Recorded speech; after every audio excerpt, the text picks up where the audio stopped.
Sean Diddy Combs, was once the face of luxury, success, and fame. He was the man everyone wanted to know.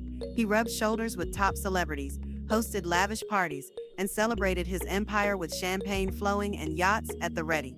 His name was synonymous with the finest things in life. Whether it was his multi-million-dollar businesses, his presence at red carpet events, or his sold-out performances, Diddy was living the American dream at its peak. But now, that glittering world has come crashing down. Instead of being the star of the show, Diddy finds himself on the other side of the law, facing federal charges that could strip him of everything he's worked for. His former world of glitz and glamour has turned into a nightmare behind the thick concrete walls of Brooklyn's Metropolitan Detention Center, MDC, where he now sits as inmate #37452-054. It's a shocking fall from grace. Once a VIP guest at the most exclusive events, like the high-profile Hamptons parties that would last into the early hours of the morning, he now spends his days in the same sterile, dim-lit halls as other incarcerated individuals. Instead of attending elite gatherings, Diddy's now trying to navigate the harsh reality of federal custody, awaiting the sentencing that will determine the next chapter of his life. The contrast is stark. No more bottles of Dom Perignon or celebrity-studded soiree. The man who once threw the biggest parties in the world now faces the cold, impersonal walls of a federal prison, where even the most celebrated names are stripped of their fame and fortune. And while the country's elite are enjoying fireworks and celebrations, Diddy will be left to reflect on the decisions that brought him to this point, no longer a mogul in the spotlight, but just another inmate awaiting his fate behind bars. Diddy's legal journey has been anything but smooth.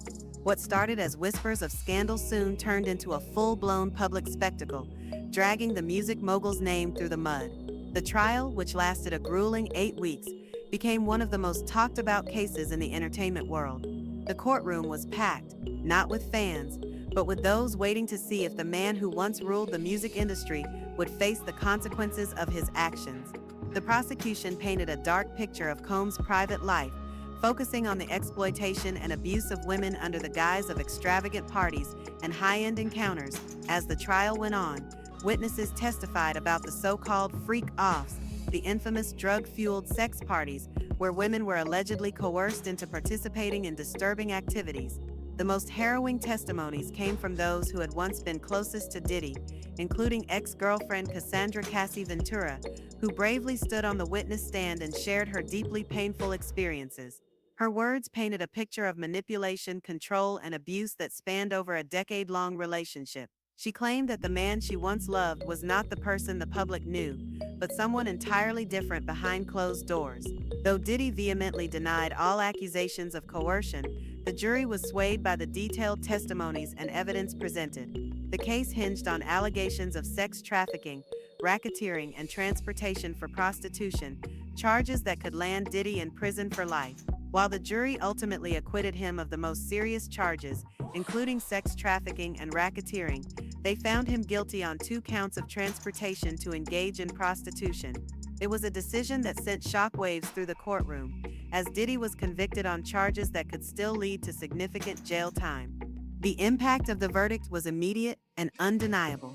Despite the acquittal of the most severe charges, the conviction on the lesser prostitution counts was enough to change the course of his life forever.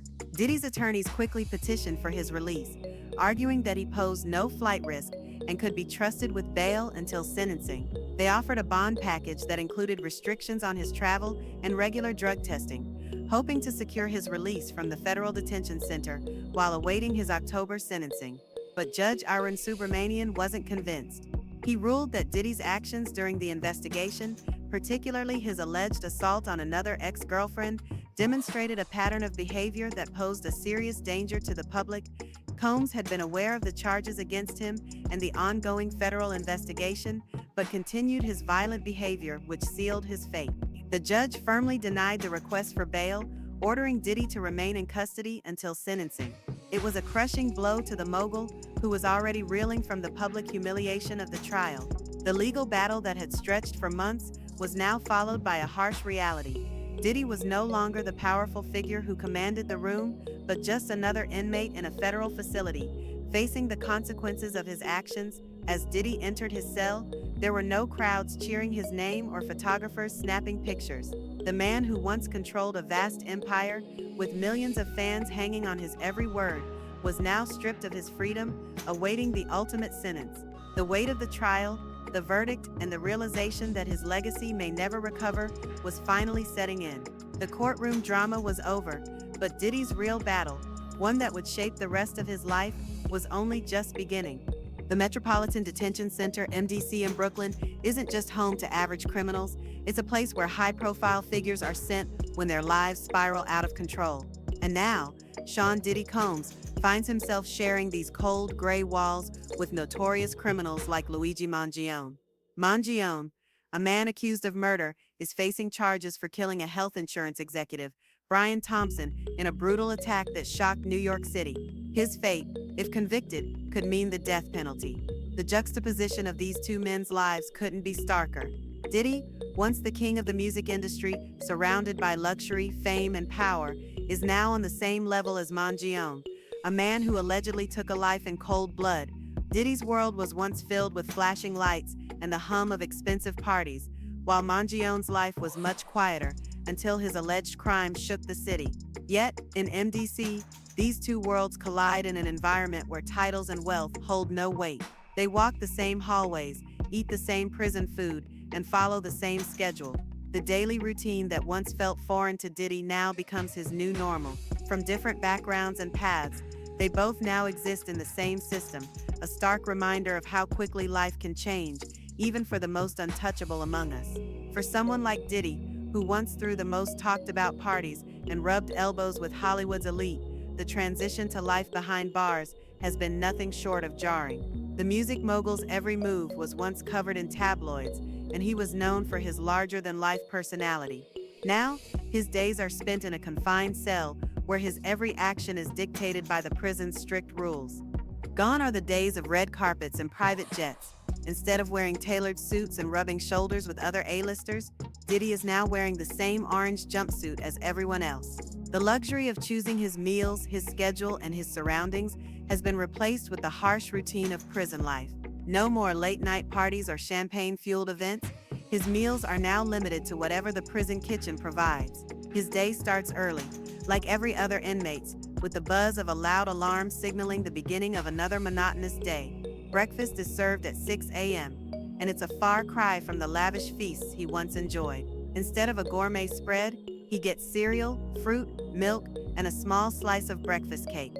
Hardly the start to the day that Combs would have ever imagined. Lunch follows at 11 a.m., with options like a simple hamburger or a bean burger, and dinner comes after the evening head count at 4 p.m., where he could have baked fish or black beans with a side of buttered noodles and green beans. Even his holidays, like the 4th of July, are now nothing more than a reminder of how far he's fallen. While many Americans are enjoying the excitement of fireworks and family gatherings, Diddy's 4th of July is set to be a quiet, lonely day. The festive food and drink he used to enjoy in luxury are replaced by plain, bland prison food. And instead of fireworks lighting up the sky, Diddy will watch the fluorescent lights of the prison flicker as he reflects on how quickly his world turned upside down. Prison recreation, a small form of escape, is the only break in the routine. Diddy, just like any other inmate, has access to basic activities such as card games, basketball, and soccer in the small rec yard. However, these activities are far from the VIP parties and private concerts he was once known for. In a place where freedom is a distant memory, even something as simple as a game of spades or a 3-on-3 basketball, for Diddy, life behind bars is a far cry from the superstar lifestyle he once led. The lavish comforts, the power, the respect, all stripped away in an instant. And as he counts the days until his sentencing, Diddy is forced to come to terms with the reality that the man who once ruled the music industry is now just another inmate, facing the consequences of his past actions in a world where fame and fortune mean nothing. For Sean Diddy Combs, meals used to be an experience in themselves, whether it was 5-star restaurants, private chefs, or extravagant yacht parties with platters of lobster and champagne. His dining was nothing short of a spectacle. Every meal was a celebration, an opportunity to indulge in the finest foods money could buy. But now, the man who once enjoyed the best of luxury finds himself facing a very different reality when it comes to food. On the 4th of July, while many Americans will feast on barbecued ribs, burgers, and apple pie, Diddy's celebration will consist of a modest prison meal. Breakfast will be simple and humble: cereal, fruit, milk, and a slice of breakfast cake. No mimosas or eggs Benedict here, just the basic sustenance needed to get through the day. It's a far cry from the lavish spreads he once enjoyed at high society gatherings. The rest of his day's meals follow the same pattern: lunch served at 11 a.m., with choices like a bean burger or hamburger, paired with hot dogs or soy dogs. A bit of comfort food, like mac and cheese, might make an appearance, but it's no substitute for the gourmet meals Diddy once had at his disposal. Dinner, served after the evening head count, doesn't promise much more variety. Diddy will have baked fish or black beans, buttered noodles, mixed vegetables, and 2 slices of wheat bread. The food is plain, simple, and filling, designed to meet the needs of inmates, not to satisfy the palate of a former music mogul. The days of sipping on $10,000 bottles of wine at an exclusive dinner are long gone. Instead, Diddy's meals are now a reminder of just how far he has fallen. For someone who once had it all, the contrast is hard to ignore. Even in the confines of prison, Diddy's daily life isn't entirely devoid of moments where he can escape, even if just for a brief period. While the music mogul might never again experience the VIP treatment or exclusive events he once attended, the small joys of recreation serve as a slight release from the strict routine of federal detention. Like all inmates, Diddy has access to the prison's recreation areas, where he can participate in various activities. The most common are card games like spades, dominoes, and basketball. For Diddy, these activities are his way of reclaiming some semblance of freedom, a tiny bit of normalcy in a world that's become anything but. While these games offer a short distraction from the harshness of prison life, they are nothing compared to the luxurious events and star-studded parties Diddy used to host. Basketball is a game that anyone, no matter their background, can enjoy. And in the small, crowded rec yard of MDC, Diddy can shoot hoops with fellow inmates, if he's lucky enough to be chosen for a game. A 3-on-3 match, nothing fancy, just the sound of sneakers against the concrete floor, and the echo of a ball bouncing between players. For a man who once hosted private basketball games with his celebrity friends, this is a far cry from the courtside seats at NBA games or exclusive charity events, where he used to be the center of attention. Even soccer, a simple, casual game in the rec yard, offers Diddy a brief escape from the cold, impersonal walls that surround him. Though the field is nothing more than a patch of concrete, the game provides him with a few minutes of camaraderie and a small dose of competition. It's a stark contrast to the grand celebrations and private events he once participated in, but it's also one of the few outlets he has left in a place where freedom is nothing more than a memory. In the past, Diddy's life was filled with glamorous events, private jets, and parties that never seemed to end. Now, those moments of indulgence are replaced with the basic, everyday realities of life behind bars. The recreation time, while a welcome break, serves as a reminder of the world he used to have, one that now feels miles away. Still, for Diddy, it's a small reminder that even behind bars, there's still a sliver of freedom to be found in the most unexpected places. But those brief moments will never be enough to replace the luxury, power, and status he once had at his fingertips. When Cassandra Cassie Ventura took the stand in Sean Diddy Combs' trial, it was more than just a legal moment, it was a personal one. Cassie, who had been in an on and off relationship with Diddy for over a decade, became the prosecution's star witness, and her emotional testimony would go on to shape the entire case. Her words, filled with raw emotion, painted a picture of years of abuse, manipulation, and control, things that had been hidden behind the public's image of Diddy as a larger-than-life music mogul. Cassie spoke candidly about the horrors she experienced during her time with Diddy. She described in chilling detail how the once-celebrated music mogul subjected her to physical and emotional abuse.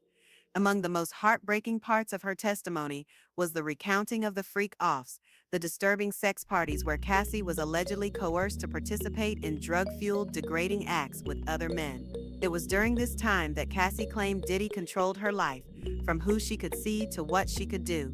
Her account of being raped and forced into these situations, all while trying to break free from a toxic relationship, struck a chord with many in the courtroom, and even more outside of it.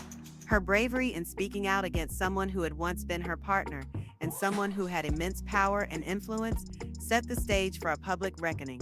While many people had once admired Diddy for his business acumen and his place in hip-hop culture, Cassie's testimony forced the public to question everything they thought they knew about him.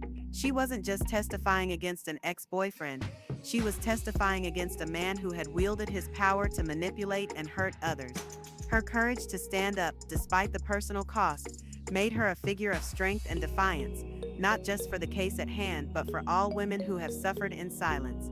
The fallout was immediate. While some rallied behind Cassie, praising her for her bravery, others questioned the timing of her testimony and the broader implications of her claims. But regardless of the reactions, one thing was clear: Cassie had forever changed the course of the trial. No longer was Diddy just the mogul at the top of the music industry.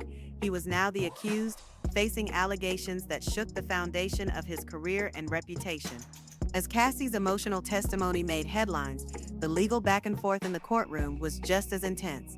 On one side, Diddy's defense team worked tirelessly to discredit the accusations against him. They painted a picture of a consensual relationship, arguing that any actions described by Cassie were mutual, not forced. The defense leaned on the idea that the sexual encounters, which Cassie had described as manipulative and coercive, were in fact consensual, and that there was no evidence to support the accusations of trafficking or racketeering. But the prosecution wasn't backing down. They had built their case around the idea that Diddy used his power to control and manipulate women, coercing them into degrading acts. Cassie's testimony was a crucial pillar in this argument, and the prosecution seized on every detail she provided.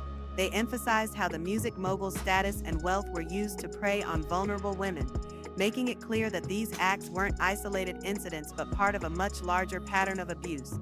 The emotional toll on all parties involved was profound. Cassie, in particular, seemed to carry the weight of a decade's worth of trauma on her shoulders as she relived the abuse she had endured. For her, testifying was a painful but necessary act, but the emotional burden was not hers alone. Diddy's legal team worked relentlessly to undermine her credibility, casting doubt on her accusations. The tension in the courtroom was palpable as both sides exchanged harsh words, each trying to shape the narrative to their advantage. The witnesses who followed Cassie also felt the pressure. Jane, the woman who testified under a pseudonym, shared her own harrowing story of being coerced into participating in Diddy's freak-offs. Like Cassie, she had a personal connection to Diddy, making her testimony all the more difficult. The emotional weight of the trial bore down on these women, and yet they pressed on, knowing that their voices could be the key to exposing a powerful man who had seemingly escaped accountability for far too long. For Diddy, the emotional toll was just as intense, though in a different way. The once unshakable mogul, who had built an empire on his charm and influence, was now fighting to clear his name. His attorneys insisted that Diddy was the victim of a smear campaign, that the women's claims were exaggerated or fabricated. Yet as the trial dragged on, the cracks in his defense began to show. The idea that someone of Diddy's stature could be so deeply involved in a pattern of manipulation and abuse became harder to dismiss. As the trial unfolded, both sides pushed back and forth, each trying to win the public opinion as much as the legal case itself.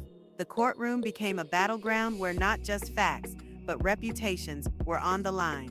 Cassie's testimony was the turning point, but the emotional toll on her, the other witnesses, and Diddy himself made the case far more than a legal proceeding.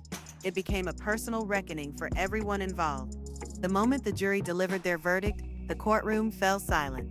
After weeks of testimony and intense legal back and forth, Sean Diddy Combs, the once untouchable music mogul, found himself facing a mixture of relief and devastation. The jury had acquitted him of the most serious charges: sex trafficking and racketeering, which had the potential to put him behind bars for the rest of his life. For Diddy, it was a small victory. He could breathe a sigh of relief, knowing that he had escaped what many believed would be a lifelong sentence. But that relief was short-lived.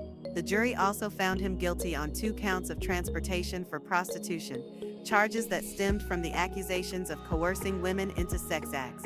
The verdict marked a significant turning point in Diddy's life. While he was free from the most severe allegations, the guilty verdict on these lesser charges could still result in a prison sentence of up to 20 years, 10 years for each count. For a man who had once been the face of the entertainment industry, this outcome was a sharp reminder of how quickly everything could unravel. The verdict was complicated. On one hand, Diddy had been cleared of the more serious charges, which many had believed would lead to a harsher sentence.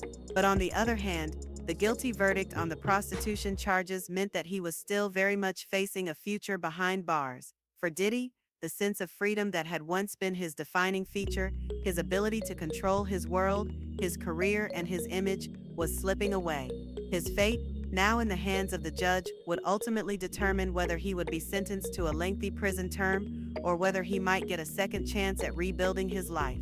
The legal landscape was shifting rapidly for Diddy. The mogul's public image had already been tarnished, and now the guilty verdict on even the lesser charges was a permanent mark on his legacy. The man who had built an empire from nothing, who had once been at the top of the music industry, was now forced to reckon with the reality of his actions and their consequences. Whether he would ever return to the heights of his former success was now uncertain, and for many, the verdict felt like the beginning of the end for his public life. In the wake of the trial, legal experts across the country began offering their opinions on the outcome and what it meant for Diddy's future. The acquittal on sex trafficking and racketeering charges was seen as a significant development in the case. Many legal analysts believed that the prosecution's case against Diddy for these serious charges lacked sufficient evidence to secure a conviction. They pointed out that the testimonies, while powerful, did not provide a clear enough link to prove the existence of a criminal enterprise or that Diddy had directly engaged in sex trafficking on the scale that was alleged. Some experts argued that the defense team had done a commendable job in poking holes in the prosecution's case. By focusing on the lack of direct evidence, they were able to cast doubt on the most serious allegations. The jury, swayed by the defense's arguments, ultimately sided with Diddy on these charges. For Diddy, this was a victory of sorts. However, legal experts also noted that the guilty verdict on the prostitution counts would still lead to serious consequences, particularly given the fact that these charges related to the transportation of women for sex. As for Diddy's sentencing, predictions varied. Some experts believed that, given his lack of a criminal record, he could receive a reduced sentence. The sentencing guidelines for transportation for prostitution under the Mann Act typically ranged from 21 to 27 months, or about 2 years in prison. If the judge adhered to the sentencing guidelines, Diddy could serve a relatively short sentence compared to the maximum penalties he faced. However, others speculated that the judge might consider the nature of the crime and the damage done to Diddy's victims when determining the sentence. The fact that Diddy had been convicted of coercing women into participating in disturbing sexual acts, even though the charges were not as severe as sex trafficking, could still weigh heavily in the judge's decision. Some legal analysts suggested that Diddy's celebrity status and the public outcry surrounding the case could also influence the sentence. As a well-known figure with a powerful public persona, Diddy might be seen as a symbol of accountability in the entertainment industry, where allegations of abuse often go unchecked. The judge might feel compelled to hand down a sentence that would send a strong message about the consequences of such behavior. Still, others felt that Diddy's legal team would argue for a reduced sentence based on the time he had already spent in jail while awaiting trial. With over 10 months already behind bars at MDC Brooklyn, Diddy's defense team would likely push for time served, hoping for a lighter sentence or even the possibility of release before the full sentence is served. As the dust settles from the dramatic trial and the verdict is handed down, all eyes now turn to Diddy's sentencing, scheduled for October. This is where the full weight of his actions will be determined, where the judge will decide whether the man once known for his empire building and celebrity status will face time behind bars or be given a lighter sentence. The legal timeline now is set after months of legal battles. This will be the final chapter in Diddy's criminal case. In terms of potential penalties, Diddy is facing a range of possibilities. For the 2 counts of transportation for prostitution, he could face anywhere from 21 to 27 months in prison. While that's significantly less than the possible 20-year sentences he could have faced on sex trafficking or racketeering charges, it's still a serious sentence that would strip him of the freedom he once took for granted. His defense team will likely argue for a lighter sentence, taking into account the time Diddy has already served in the Metropolitan Detention Center, as well as his lack of prior criminal history. However, the emotional toll on him and his family remains high as they brace for what's to come. Diddy, who has spent months confined to a prison cell, now faces the heart-wrenching wait for the judge's decision. It's a weight that comes with a heavy emotional burden. not only for Diddy but for his family too. His children, his closest friends, and even his former partners are all left to grapple with the uncertainty of what the future holds. For someone who once dominated the spotlight, the emotional weight of knowing his life, his career, and his reputation hang in the balance is difficult to bear. Will he walk free again, or will he spend years behind bars? As Diddy faces the reality of his sentence, the future of his once unmatched career remains up in the air. Once the judge hands down the sentence, Diddy's life will undoubtedly change forever. The fallout from the trial and the guilty verdict has already altered the course of his career. And now it's time to consider what life after the verdict will look like. How will this conviction affect Diddy's once thriving empire, his reputation, and his place in the entertainment world? For many, Diddy's legacy may never fully recover. The accusations, the trial, and the conviction will follow him for the rest of his life, and the public's perception of him will likely never be the same. The mogul who once made headlines for his multi-million-dollar businesses and groundbreaking work in hip-hop and fashion now faces a future where his name is forever linked with scandal and legal trouble. Even if he serves a reduced sentence and eventually returns to the public eye, it's unlikely that he will ever regain the status he once held in the industry. But despite the overwhelming odds, Diddy's story is far from over. One thing that has always defined him is his ability to reinvent himself. Whether it was through his work as a music producer, his ventures into fashion and business, or his role as a cultural icon, Diddy has consistently found ways to evolve and stay relevant. The question now is whether he can do it again, whether he can rebuild his career and his reputation after such a devastating scandal. The possibility of a comeback isn't entirely out of the question. Diddy has a network of loyal supporters, and his legacy as a pioneer in hip-hop and fashion still holds weight. If he serves a relatively short sentence and takes responsibility for his actions, there could be a path forward for him in some capacity. However, the road will be rocky, and the trust he once enjoyed in both the business world and the public's eye may never fully return. For now, Diddy's future remains uncertain. He could return to the spotlight and rebuild his empire, or he could fade into the background, his legacy forever tainted by the allegations and conviction. Only time will tell if he can rise above the scandal and find a way back to relevance in an unforgiving industry. As Diddy's journey unfolds, one thing is clear: the road ahead will be anything but easy. The man who once ruled the music industry now faces the most challenging chapter of his life. What do you think the future holds for Diddy? Will he be able to rebuild his career, or has this scandal permanently damaged his legacy? Share your thoughts and join the conversation as we follow the next steps in this ongoing story. Stay tuned for more updates as Diddy's fate is sealed and his next chapter begins.